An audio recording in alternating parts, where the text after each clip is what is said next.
चलो हेलो बच्चों, यहाँ पे देखिएगा हम लोग लास्ट क्लास में जो टॉपिक डिस्कस किए थे वो था आपका ईसोफेगस के बारे में। अब ईसोफेगस के बाद हम लोग जो नेक्स्ट टॉपिक स्टार्ट करने जा रहे हैं वो कौन सा टॉपिक है? वो है स्टमक। आज के इस लेक्चर में हम लोग डिस्कस करेंगे स्टमक के बारे में। क्लियर है ना? चलिए आगे देखते हैं हम लोग। आप देखिए, पहले एक बात समझिएगा, ये है स्टमक। आप समझिए ऐसे, पहले क्या कह रहा है कि हम स्टमक को कितने पार्ट में डिवाइड करते हैं? पहले 4 पार्ट में। आप देखो यहाँ पे ये ईसोफेगस हो गया ना, और ईसोफेगस जो है उसका, उस ईसोफेगस का डायरेक्ट ओपनिंग कहाँ पे होता है? उस ईसोफेगस का डायरेक्ट ओपनिंग हो रहा है आपको स्टमक में। ठीक है, तो अगर हम इसको एक और नाम से देखें तो ईसोफेगस के ओपनिंग को हमने क्या नाम दिया था? गलेट, जो हमने लास्ट लेक्चर में देखा है। और अब देखो यहाँ पे ईसोफेगस जो स्टमक में ओपन हो रहा है इसको हम लोग बुलाते हैं कार्डियक स्फिंक्टर। क्या बुलाते हैं हम लोग? कार्डियक स्फिंक्टर बुलाते हैं हम लोग। ये स्टमक हो गया। स्टमक को हम लोग 4 पार्ट में डिवाइड करते हैं हम लोग। कौन कौन हो गया देखो तो। First one is called cardiac, second one fundic,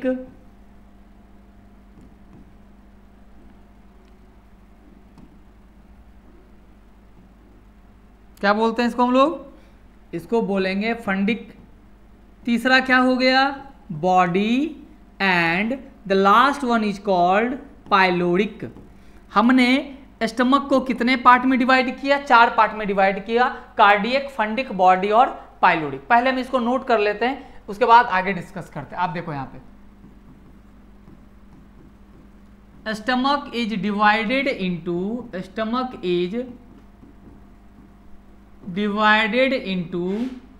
4 parts. कितने पार्ट्स में? 4 पार्ट्स में। कौन कौन हो गया बोलिए तो? कार्डियक हो गया, फंडिक हो गया,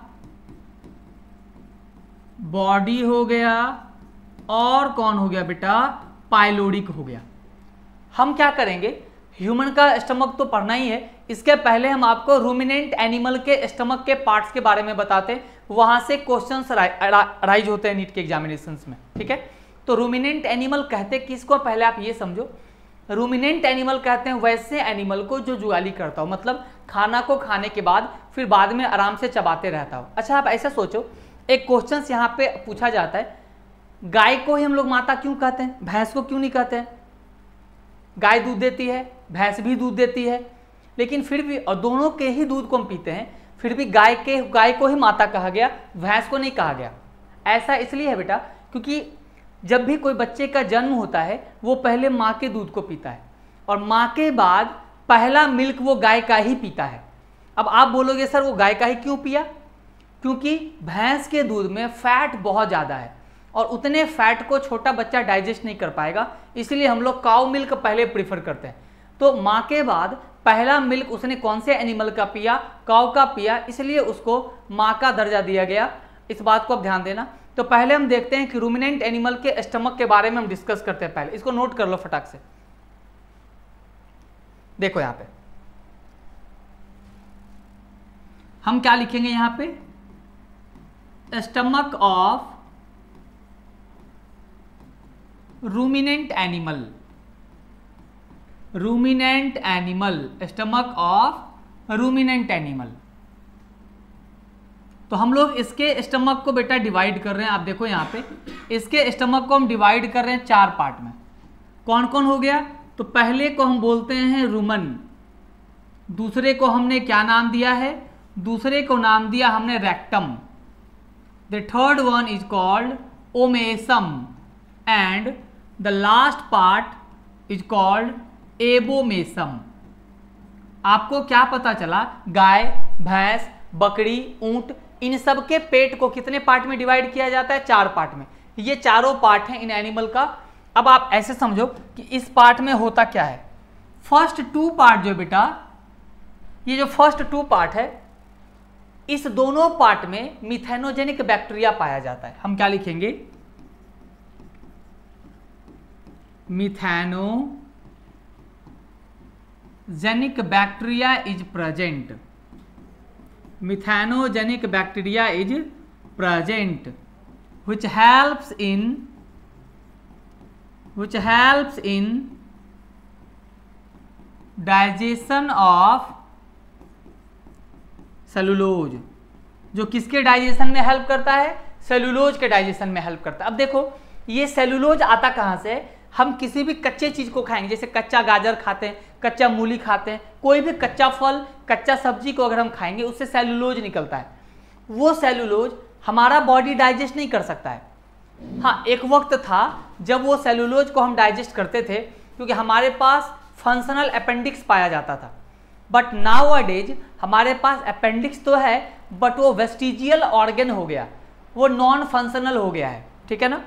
तो ये किसका डाइजेशन करेगा, सेलुलोज का डाइजेशन करेगा। अगर हम दूसरा देखें तो ओमेसम है, यहाँ पे क्या स्टोर होता है, वाटर का स्टोरेज होगा। और अगर हम एबोमेसम की बात करें तो ऑल्सो नोन एज, इसी को हम लोग बुलाते हैं ट्रू स्टमक। क्या बुलाते हैं हम लोग, ट्रू स्टमक बोलते हैं। क्यों बोलते हैं ट्रू स्टमक, बिकॉज या ड्यू टू प्रेजेंस ऑफ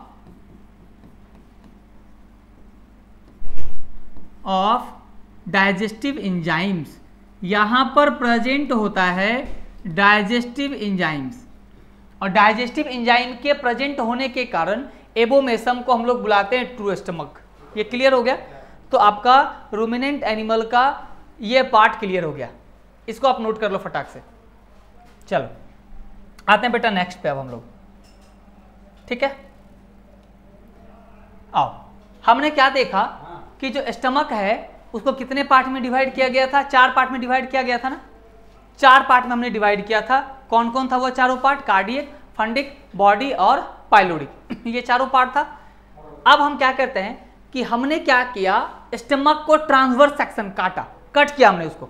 कैसे कट किया हमने, ट्रांसवर्स सेक्शन में कट किया बेटा। और जब हमने ट्रांसवर्स सेक्शन में कट किया तो हमारे पास कुछ लेयर्स निकल के आए। आपको ये लेयर जो डायग्राम हमने बना रखा है ये आपको एनसीईआरटी के बुक में मिल जाएंगे, ठीक है। तो हमने जब स्टमक का ट्रांसवर्स सेक्शन किया तो हमें ये लेयर निकल के आए। अब देखो वो कौन कौन सा लेयर है। तो जब हमने ट्रांसवर्स सेक्शन किया, देखो यहाँ पे लिखा हुआ अभी है ट्रांसवर्स सेक्शन ऑफ गट।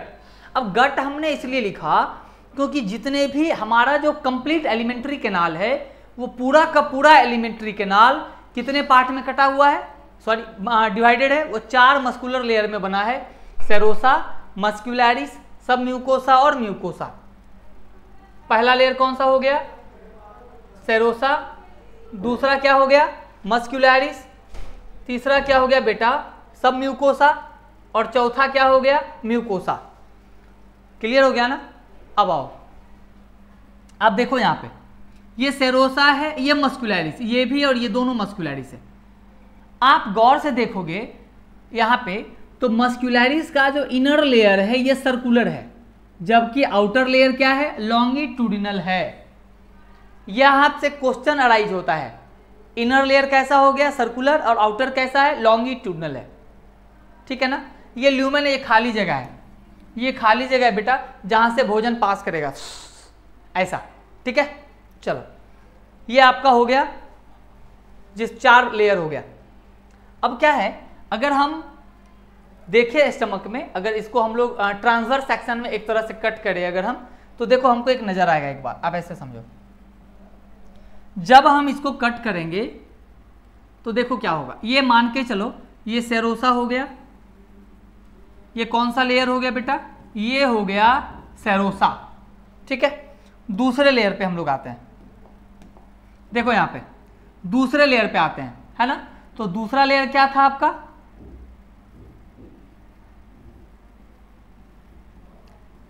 ये हम फिगर आपको बना दे रहे हैं ताकि आपके लिए ये सुविधाजनक हो जाए,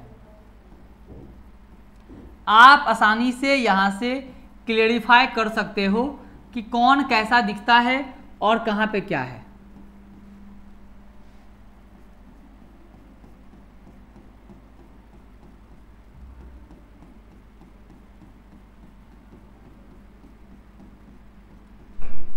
ठीक है, तो ये कौन सा लेयर हो गया, ये दोनों हो गया मस्क्यूलैरिस।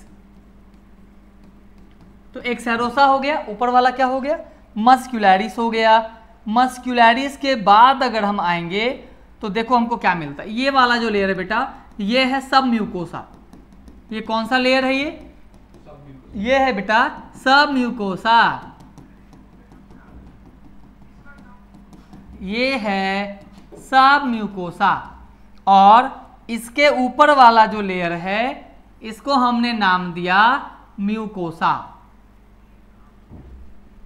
ये कौन सा लेयर हो गया, ये हो गया म्यूकोसा और ये कौन सा लेयर हो गया, ये हो गया सब म्यूकोसा।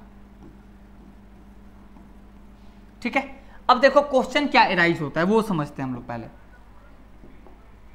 आप देखो कहता है क्या कि हम अपने अगर स्टमक में देखेंगे तो स्टमक में जो ये इनफोल्डेड लेयर है इसको हम लोग एक नाम देते हैं, सॉरी ये जो इनफोल्डेड लेयर है बेटा इसको हम लोग एक नाम देते हैं, क्या नाम देते हैं इसको हम लोग, रिंग, पूछा हुआ है याद रखना है ना। और यहीं पर आपको एक मिलेगा, याद देखो इसी वाले लेयर में पाया जाता है कुछ ऐसा स्ट्रक्चर, इसको बोलते हैं गैस्ट्रिक ग्लैंड। क्या बोलेंगे इसको हम लोग, गैस्ट्रिक ग्लैंड बोलेंगे।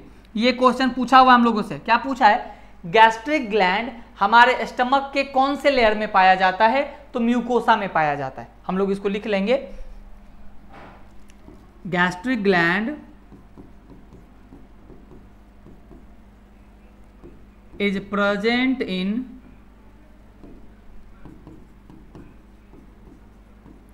mucosa layer of stomach। इस गैस्ट्रिक ग्लैंड के फिगर को हम बनाते हैं, पहले इसको कर लो, हो गया ये नोट। चलो देखो यहां पे हम यहां पर बनाते हैं स्ट्रक्चर ऑफ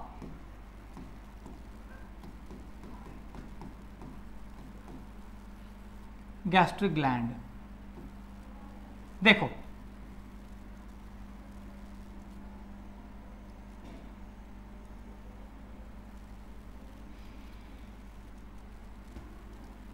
ये गैस्ट्रिक ग्लैंड का क्या हो गया, स्ट्रक्चर हो गया। और ये कौन से लेयर में पाया गया था, बिल्कुल ये पाया गया था सब म्यूकोसा लेयर में। अब देखो यहां पे अगर हम देखेंगे तो यहां पर सेल पाया जाएगा, इस लेयर में क्या पाया जाता है, आपको सेल पाया जाता है जिसको हम लोग बुलाते हैं गॉबलेट सेल। ये कौन सा सेल है, ये गॉबलेट सेल है। अब गॉबलेट सेल के बाद हम लोग देखेंगे तो ये जो सेल पाया गया इसको हम लोग बुलाते हैं ऑक्जेंटिक सेल। इसका नाम है ऑक्जेंटिक या पेराइटल सेल, ऑक्जेंटिक या पेराइटल सेल। अगर हम थर्ड पे आए तो देखो यहां पे यहीं पर एक और सेल पाया जाएगा, इसको हम लोग बुलाते हैं चीफ सेल। इसका तीन नाम है और तीनों नाम आपको याद रखना पड़ेगा, नीट में तीनों पूछा हुआ है। चीफ भी बोलते हैं इसको हम लोग, पेप्टिक भी बोलते हैं इसको हम लोग, और इसका एक और नाम है जाइमोजेन सेल। तो अगर हम गौर करें तो हमारे स्टमक के म्यूकोसा वाले लेयर में जो गैस्ट्रिक ग्लैंड पाया गया वहां पे ये सारे सेल पाए जा रहे हैं। और भी सेल हैं, आप देखो यहाँ पे और भी सेल हैं, जैसे यहीं पर आपको पाया गया स्टेम सेल। कौन सा सेल पाया गया, स्टेम सेल पाया गया, स्टेम या बैसल सेल।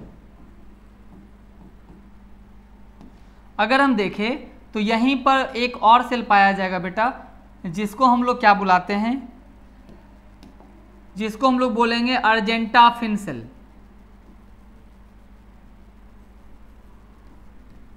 Argentaffin cell. और यहीं पर एक और हो गया जिसको हम बोल सकते हैं क्या, जी सेल। ये सारा पाया गया, ठीक है। अब देखिए यहाँ पे, अब एक एक करके हम इसको एक्सप्लेन करते हैं। आप ये फिगर को पहले बना लो, इसके बाद हम एक एक करके इस टॉपिक को एक्सप्लेन करते हैं। सबसे पहला था गॉबलेट सेल। सबसे पहला कौन सा था? सबसे पहला है गॉबलेट सेल। ये क्या सिक्रीट करेगा? ये सिक्रीट करता है म्यूकस। ये क्या सिक्रीट करेगा? ये म्यूकस सिक्रीट करता है। हम क्या लिखेंगे? अब देखो यहां पे हम क्या लिखेंगे, इट सिक्रीट म्यूकस। म्यूकस का ये सिक्रीशन करता है जो किसमें हेल्प करेगा? विच हेल्प्स इन, अब ध्यान देना, ये म्यूकस का सिक्रीशन करता है जो हमारे इनर लेयर को प्रोटेक्ट करेगा। विच हेल्प्स या विच प्रिवेंट लिख लो आप, which prevent our inner layer of stomach, which prevent our inner layer of stomach from the harmful effect of, from the harmful effect of HCl। ये क्या करता है? ये जो गॉबलेट सेल है ये म्यूकस का सिक्रीशन करेगा, और म्यूकस क्या करेगा?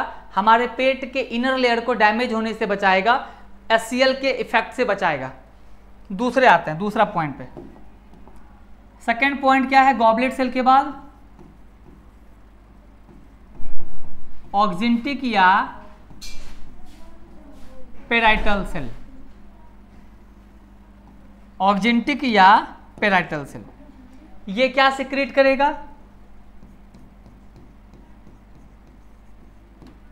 ये क्या सिक्रीट करता है? तो ये सिक्रीट करता है दो चीज। क्या क्या सिक्रीट करेगा ये? पहला और दूसरा। ये सिक्रीट करेगा HCl। क्या सिक्रीट करेगा? HCl सिक्रीट करेगा। और तीसरा करेगा CIF। CIF का पूरा नाम क्या हो गया? Castle intrinsic factor.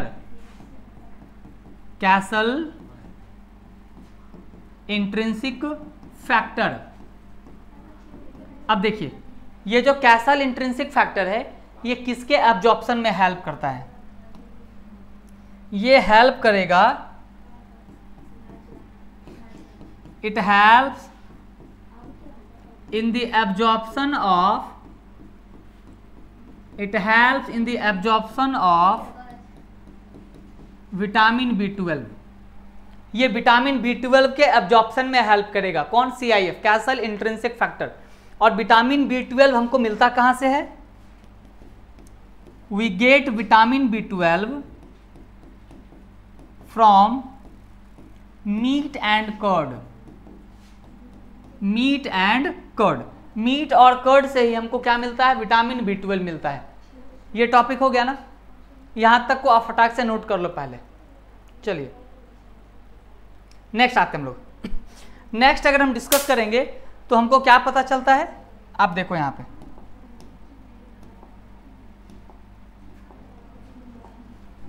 Third number में हमारे पास क्या है? चिफ या पेप्टिक या जाइमोजन सेल। ये क्या करेगा बताओ तो जल्दी से? ये किसके सिक्रेशन में हेल्प करेगा? It help in secretion of, ये तीन चीज का सिक्रीशन करेगा। पहला होगा पेप्सिनोजेन, ये इनएक्टिव एंजाइम है, पेप्सिनोजेन का सिक्रीशन करेगा। दूसरा करेगा प्रोरेनिन का करेगा। और तीसरा होगा माइल्ड गैस्ट्रिक लाइपेज, है ना। ये सारे इनएक्टिव एंजाइम है, इनका काम देखेंगे ये क्या काम करते हैं। अगर हम चौथा देखें इनके बाद, तो इसके बाद क्या आता है आपको? जी सेल। ये क्या सिक्रीट करेगा? इट सिक्रीट गैस्ट्रीन, ये गैस्ट्रीन का सिक्रीशन करता है। अगर हम फोर्थ पे आए, फाइव नंबर पे आए, तो एक है अर्जेंटाफिन सेल। ये किसका सिक्रीशन करेगा? इट हेल्प इन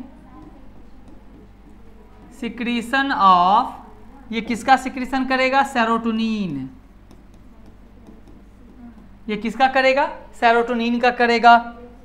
अगर फोर्थ में आए, सॉरी नेक्स्ट में आए, तो यहां पर एक पाया गया स्टेम सेल, जो क्या करता है? रिजेनरेशन में हेल्प करेगा। हेल्प इन रिजेनरेशन ऑफ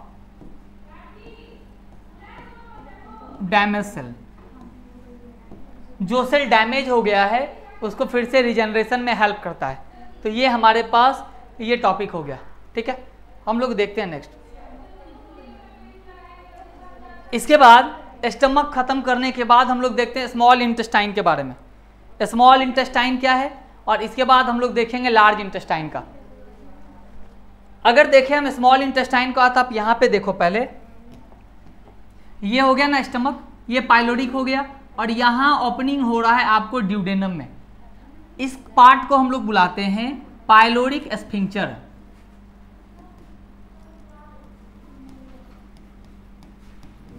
क्या बुलाते हैं हम लोग इसको? Pyloric sphincter. और यहीं से एंट्री हो जाता है हमारा स्मॉल इंटेस्टाइन में। तो स्मॉल इंटेस्टाइन का देखो 3 पार्ट डिवाइड किया गया। ये वाला जो भाग आप देख रहे हो इसको ड्यूडेनम बोलते हैं, जो कौन से शेप का है? सी शेप का है। इसके बाद हम आएंगे, ये वाला पार्ट जेजेनम हो गया, और ये जो हाईली कॉम्प्लेक्स पार्ट देखते हो इसको हम लोग इलम बोलते हैं, जिसका ओपनिंग होता है लार्ज इंटेस्टाइन के कौन से पार्ट में? सिकम में होगा। तो ये सबसे पहला है ड्यूडेनम। तो स्मॉल इंटेस्टाइन को हम लोग 3 पार्ट में डिवाइड करते हैं। कौन कौन हो गया? It is divided into 3 parts. 3 part में डिवाइड करते हैं। कौन कौन हो गया? पहला हो गया डियोडेनम, दूसरा हो गया जेजनम, और तीसरा हो गया इलम। तो स्मॉल इंटेस्टाइन को हम लोगों ने कितने पार्ट में डिवाइड किया है? 3 पार्ट में डिवाइड किया है, ड्यूडेनम, जेजेनम और इलम। अब देखो, ड्यूडेनम फर्स्ट पार्ट हो गया, जेजेनम सेकंड पार्ट हो गया, और इलम क्या है? वो थर्ड पार्ट है। ठीक है, चलिए इसको जल्दी से नोट कर लीजिए। ठीक है, इसके बाद हम लोग नेक्स्ट क्लास में यहां से आगे कंटिन्यू करेंगे। आप इसको कर लो फटाक से।